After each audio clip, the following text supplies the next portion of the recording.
Ya,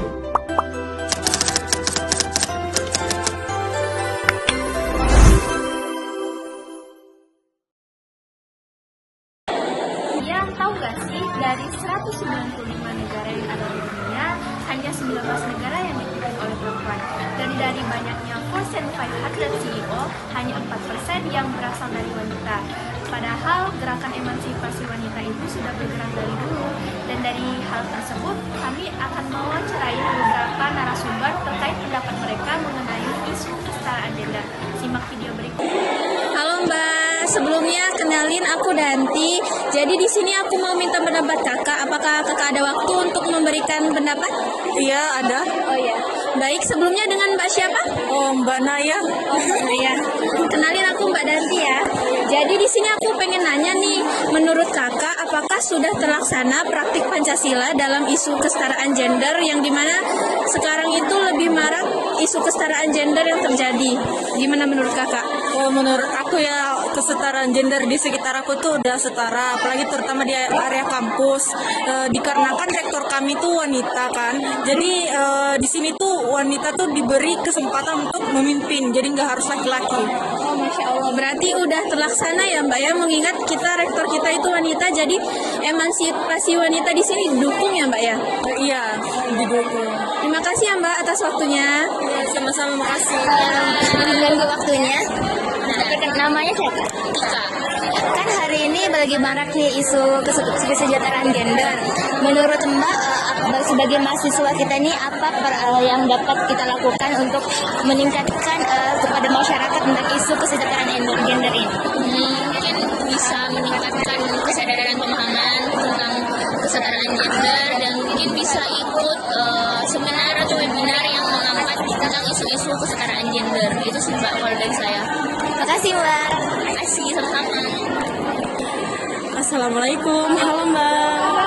Perkenalkan, saya Regita. Saya Nisa.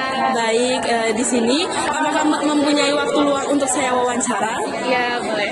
Untuk pertanyaannya, apakah menurut Mbak Nisa ada perbedaan antara mahasiswa laki-laki dan perempuan diperlakukan di dalam kelas atau di organisasi di dalam kampus?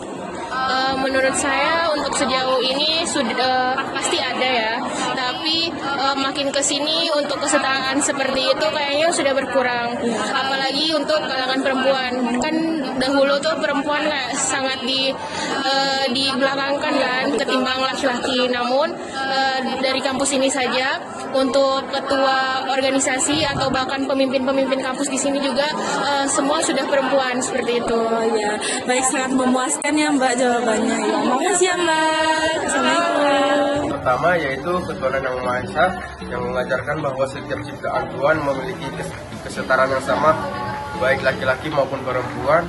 Dalam agama di Indonesia mengajarkan juga bahwa harus saling menghormati tanpa memandang gender.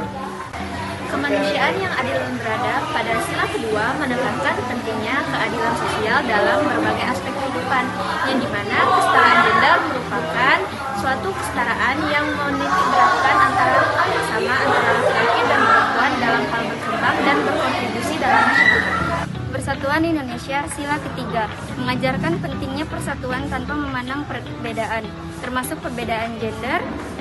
Kesetaraan gender memperkuat persatuan bangsa karena memberikan ruang bagi seluruh warga negara untuk berpartisipasi dalam pembangunan. Ketika perempuan dan laki-laki memiliki kesempatan yang sama untuk berkontribusi, persatuan dan kemajuan bangsa akan semakin kokoh. Kerakyatan yang dipimpin oleh hikmat kebijaksanaan dalam permusyawaratan dan perwakilan. Sila keempat menekankan pentingnya musyawarah dan partisipasi dalam pengambilan keputusan. Kesetaraan gender memastikan bahwa suara laki-laki dan perempuan didengarkan dalam proses demokrasi. Keterwakilan yang seimbang antara perempuan dan laki-laki dalam lembaga-lembaga publik mencerminkan implementasi pada sila keempat. Sila kelima yaitu keadilan sosial bagi seluruh rakyat Indonesia. Sangat jelas ini berkaitan dengan kesejahteraan gender. Keadilan sosial tidak akan terjadi jika masih ada diskriminasi terhadap gender. Kesetaraan akses terhadap pendidikan, kesehatan, dan sumber daya lainnya menjadi kunci keadilan sosial di Indonesia teratasi. Dengan demikian, kesetaraan gender bukanlah konsep asing bagi masyarakat Indonesia.